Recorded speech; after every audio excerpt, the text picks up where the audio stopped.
Welcome to the Leasing Highway. I'm Karen Gladney, and Ian Andrews is joining me. Hi, everyone. Yeah, we're super excited today to be joined by Girish Gehani, who is the Chief Operating Officer at Trilogy Real Estate Group. So welcome, Girish. Again, super excited to have you on here. And we wanted to start by just turning it over to you and having you tell everyone a little bit about yourself. Sure. As Ian mentioned, and great to be here and joining both of you. It's a lot of fun. As Ian mentioned, I'm Girish Gehani. I'm the Chief Operating Officer for Trilogy Real Estate Group.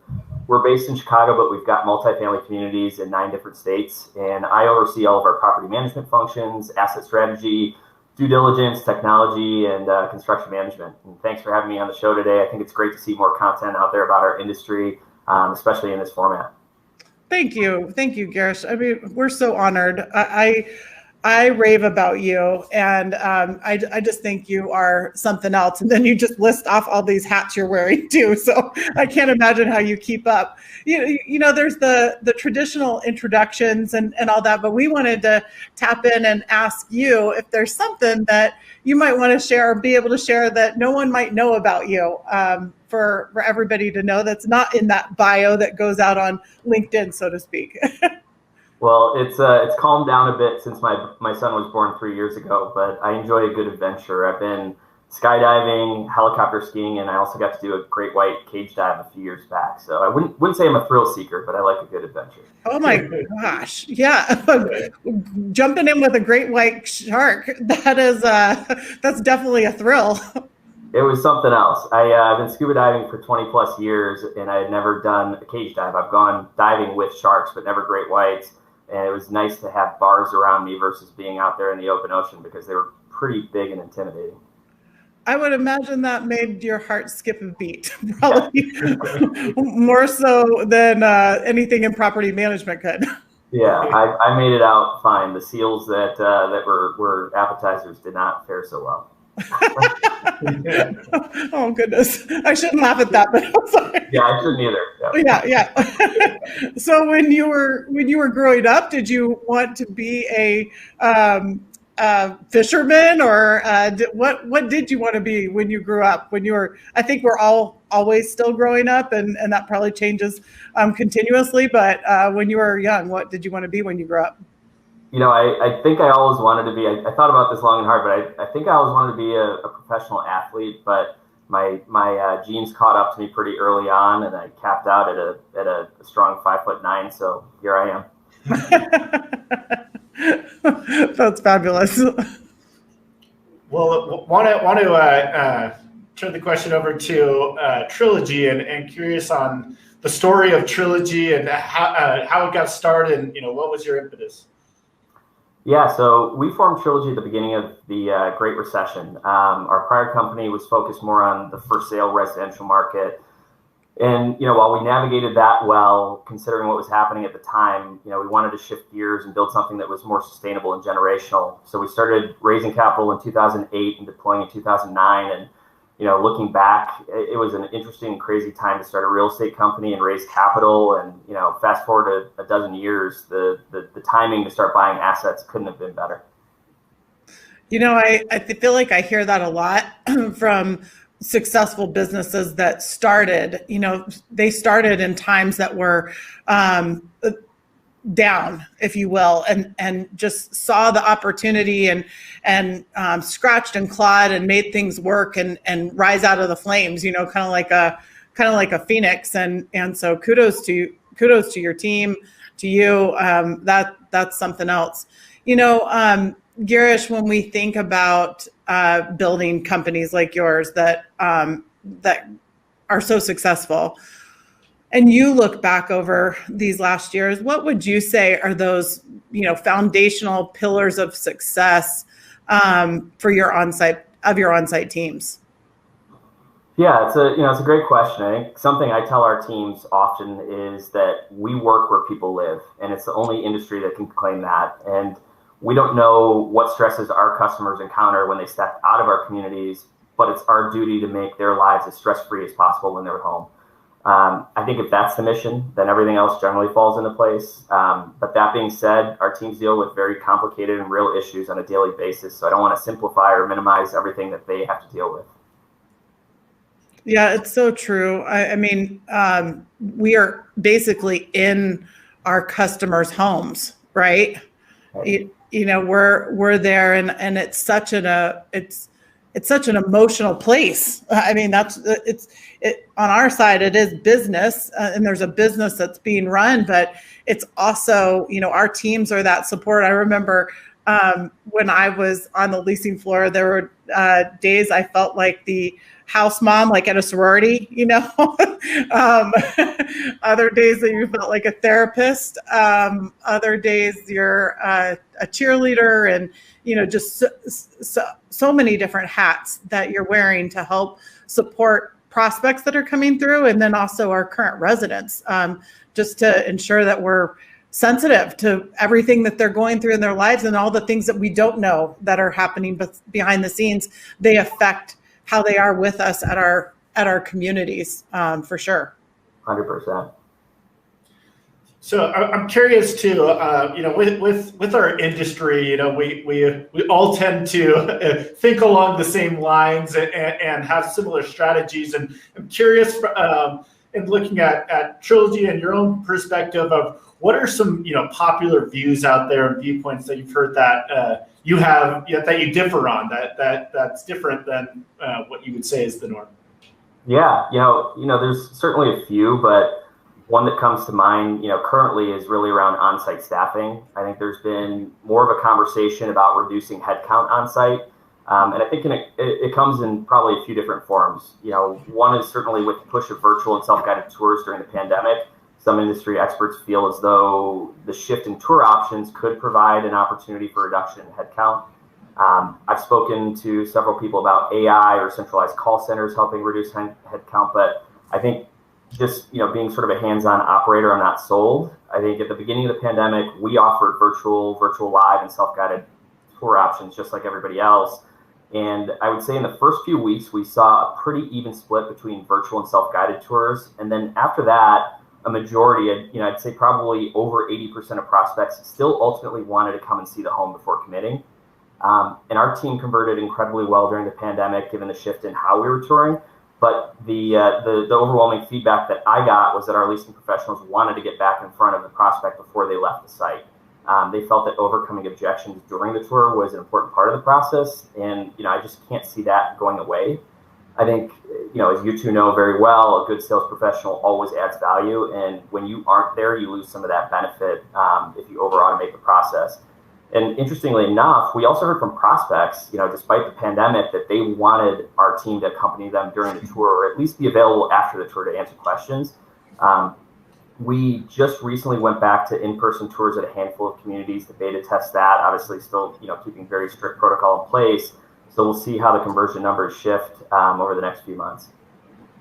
Yeah, I think that's such a great point, and we, you know, one of this show that we're constantly championing is the really for those on-site team members, you know, really they have a relationship, whether it's with your resident or with the prospect, and it's that, you know, relationship is, and that rapport is another piece that your prospects are buying. That's part of that experience. And, you know, I've really, you know, noticed kind of throughout the entirety of the pandemic, especially at the beginning when things were very locked down, you know, we crave that rapport even more. And so I think, you know, wanting to see, you know, where you saw self-guided tours starting to take off and out of necessity, I think on the other side, you really saw as you guys heard from your prospects there of saying, you know, prospects crave that rapport, and when you take it away from them, they want it even more. So I think, you know, there's a balance to it all, but not discounting, you know, that factor, that rapport factor and relationship factor, so to speak. Yeah. I think that, you know, I think a lot of times the people that say we're just going to go only self-guided maybe aren't factoring in the value that a team member can add. And it is true that our prospects have experiences somewhere else where someone doesn't add value, and then they come into the situation with us and think that they at first don't want someone. But when you can show that value, it makes such a difference. I have to tell you, last week I was ready. I was not a nice person to the chat that I was chatting with on. It was one system that I needed help with, and I don't know even what the company was. I wouldn't call them out. It wasn't anybody in our industry. It's something I needed help with, and I could not. You guys, I was just craving a live person.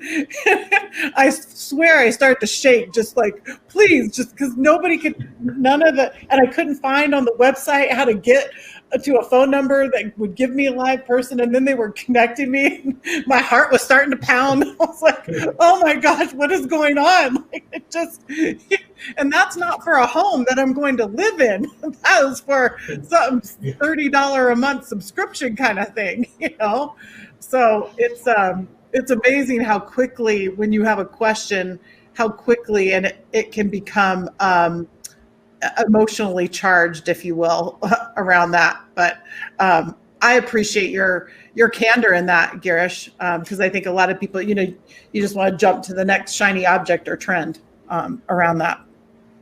Do you feel that in the future that we might go peopleless at some point? How do you envision that?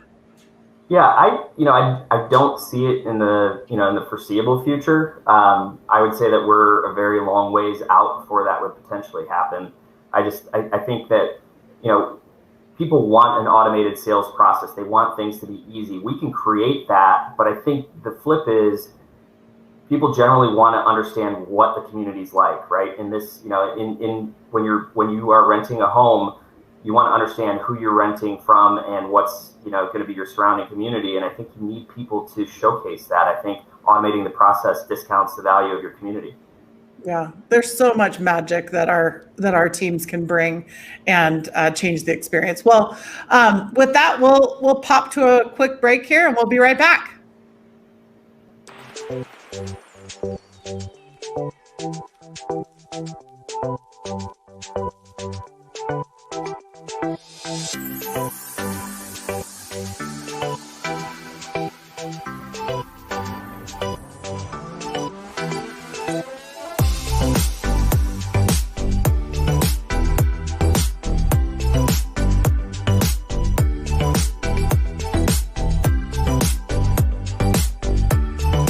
Welcome to your beautiful new apartment home here at Gables Point 14. As you can see, we're featuring this beautiful one-bedroom den.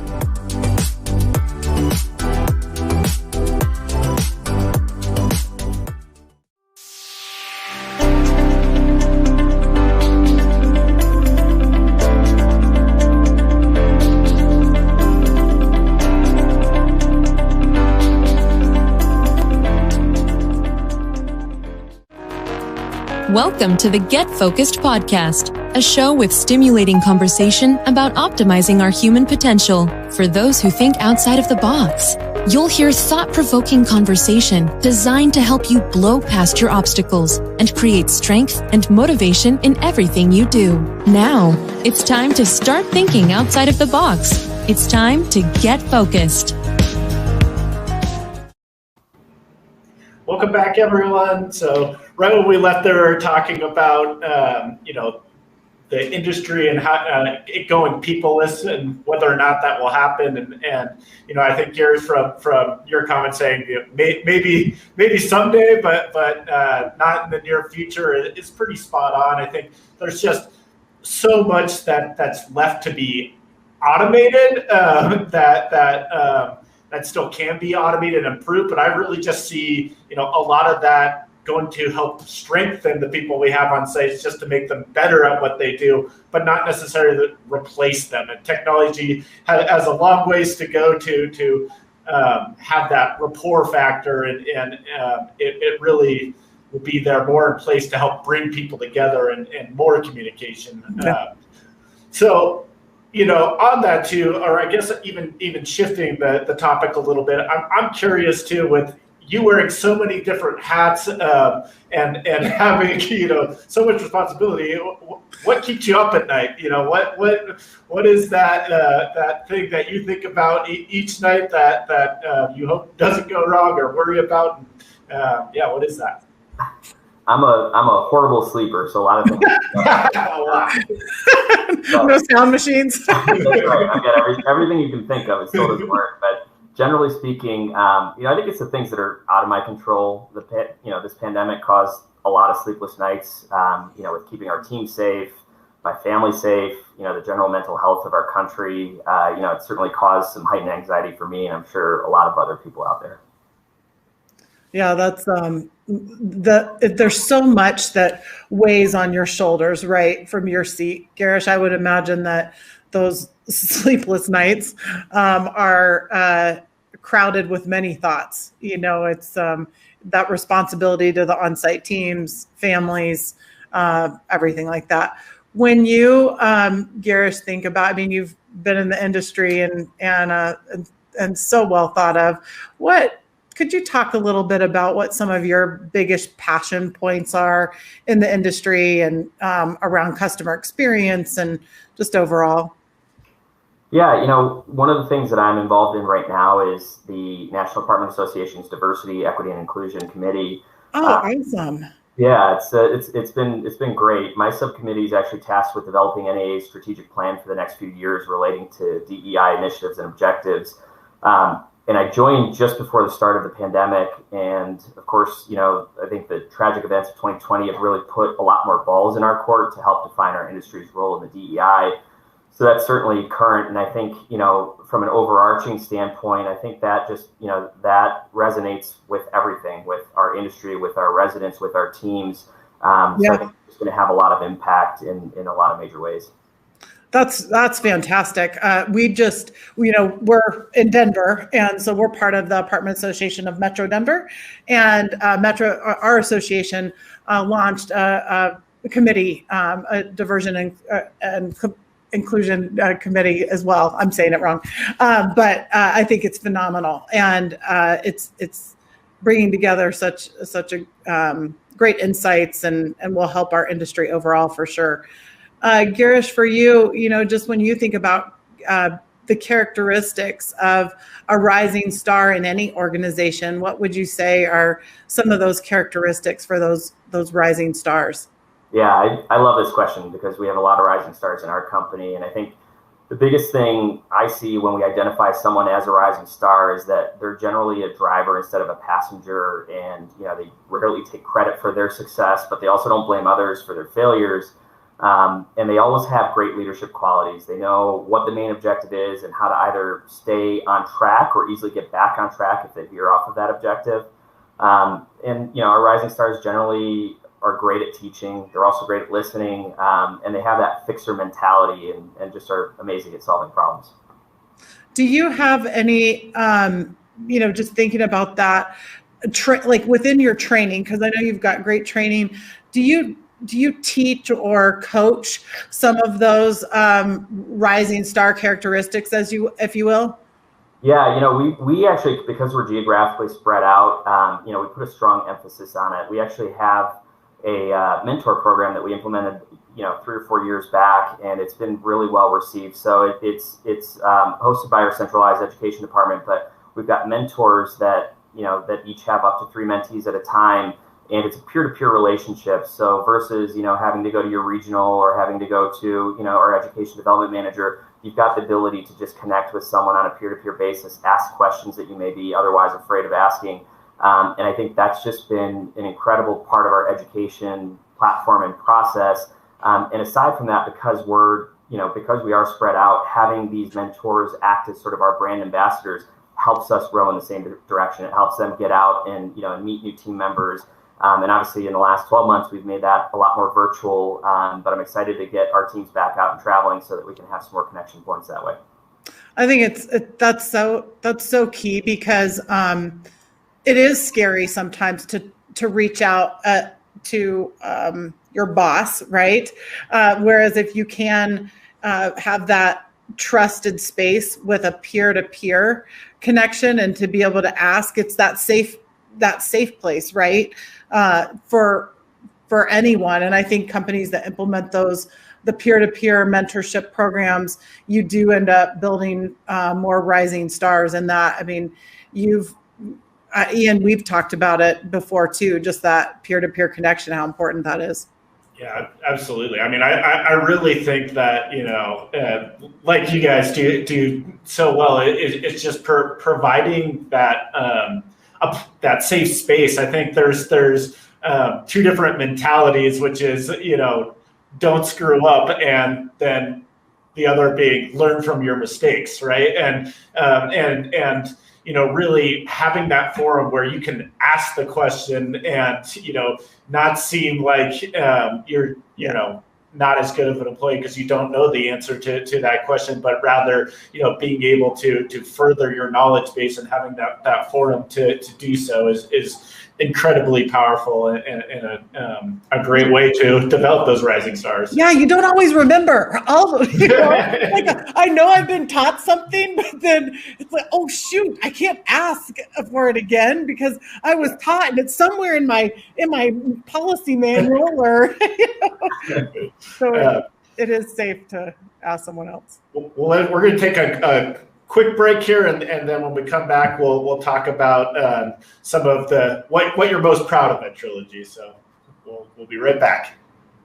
Introducing Remote Lock Universal Access Control. Remote Lock lets you manage any lock from smart locks to hardwired access control systems, securing every door from the main entrance to the rooftop patio.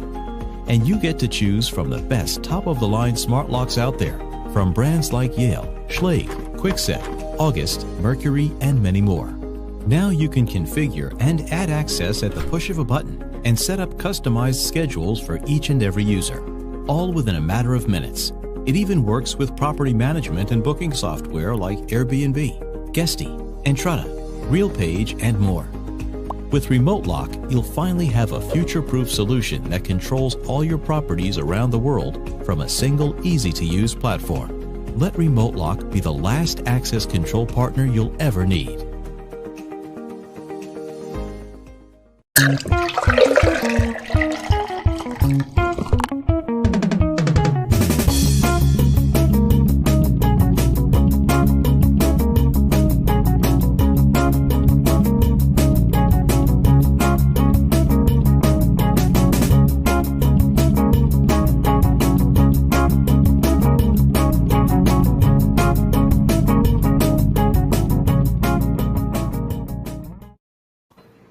Welcome back, everybody. Watching that beer pour made me thirsty, but then it was all foam, and then it made me excited about like March Madness brackets, which I know most people's are demolished by now. But anyway, that was all.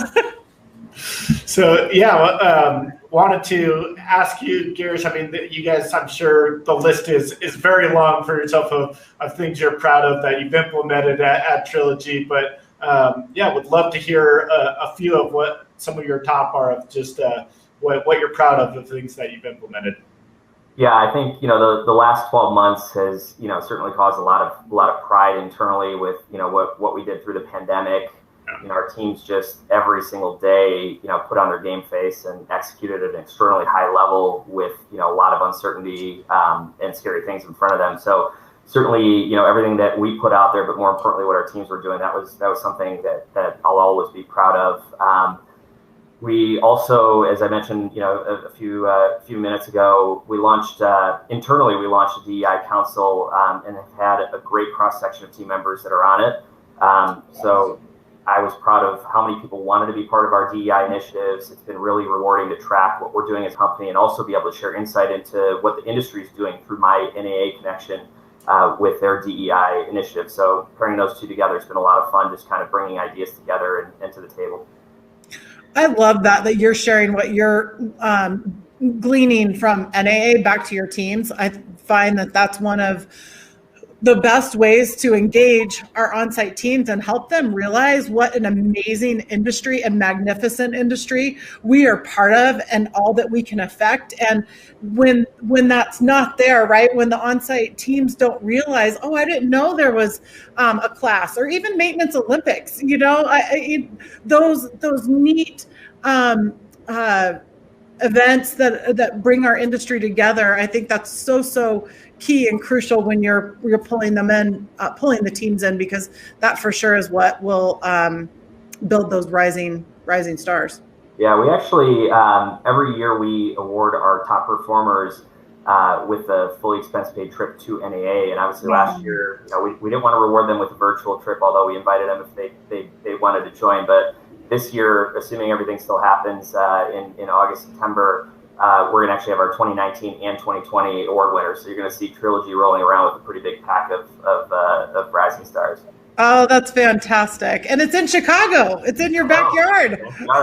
We get to descend upon your city. I hope we get to all come too. Girish, before we go to our walk-off home run question, is there anything we haven't asked that you'd like to share, just to say to the industry? Sure. Yeah. Well, this may not be industry related, but we had some great weather in Chicago this past weekend, and my wife, my son, and I got a chance to walk the city a lot. And it was really encouraging to see the amount of people that were out wearing masks. Of course, Michigan Avenue was packed. Stores were full at whatever their relative occupancies were, and it felt like restaurants were also starting to get back in swing with outdoor dining. We've been in the city the last 12 months and kind of stuck it out here, and I haven't felt the level of energy that I felt this weekend since before the pandemic. So hopefully, as we continue to get more traction with the vaccine rollout, we can start to get our cities back to where they were, and I think obviously that'll help improve some of the fundamentals from our industry standpoint as well. Yeah, it is amazing the energy that people bring. Just whether you're an introvert or an extrovert, seeing the energy and the life that it is out there, it's fabulous. It really is invigorating. Yeah, I agree. I mean, I really think it's seeing everyone in the world come together to get through this event. And then seeing things start to lighten up and seeing the other side, it's just a huge amount of energy, and especially too in our industry, especially where we've talked to so many great leaders just like yourself too, that where really have a ton of responsibility and have had those sleepless nights to get through this last year, and to start to see the light at the end of the tunnel is invigorating, to say the least. Well, want to do our walk-off home run question here for you, which is, what advice would you give someone just starting out in the industry? Brace for impact. No, I'm just kidding. I think my advice is pretty simple. I think it's be ready for anything, because 9 times out of 10, your day will throw you a curveball. It's what keeps our job interesting. We deal with so many different things, from customers to technology to financials to floods to fires, that you rarely have 2 days that are the same. That's why I love getting out on site as much as possible. It's the wheels of the car, and you have to keep them filled up to keep the rest of the machine moving. That is a great a tip. I said it before too. We need to put together a Leasing Highway book of tips to hand out to everybody. And I like how you teed that one up there, Girish. Brace for impact. So thank you so much for joining us. Thank you for sharing your insights. Thank you for what you do for our industry. You're phenomenal, and so honored to know you and honored to have had you on our show. So thank you so much, Girish, and sending you and all your teams all of our best and best of leasing vibes. Thank you both very much. Thank you. Thanks, Girish. Bye. Bye, everyone. Oh, and next week we'll have Sue Vickery on. I don't know if you're Sue Vickery will be with us next week. So those of you that know her know she's a firecracker, and we are really excited to hear her voice. So that'll be next week. Thanks so much.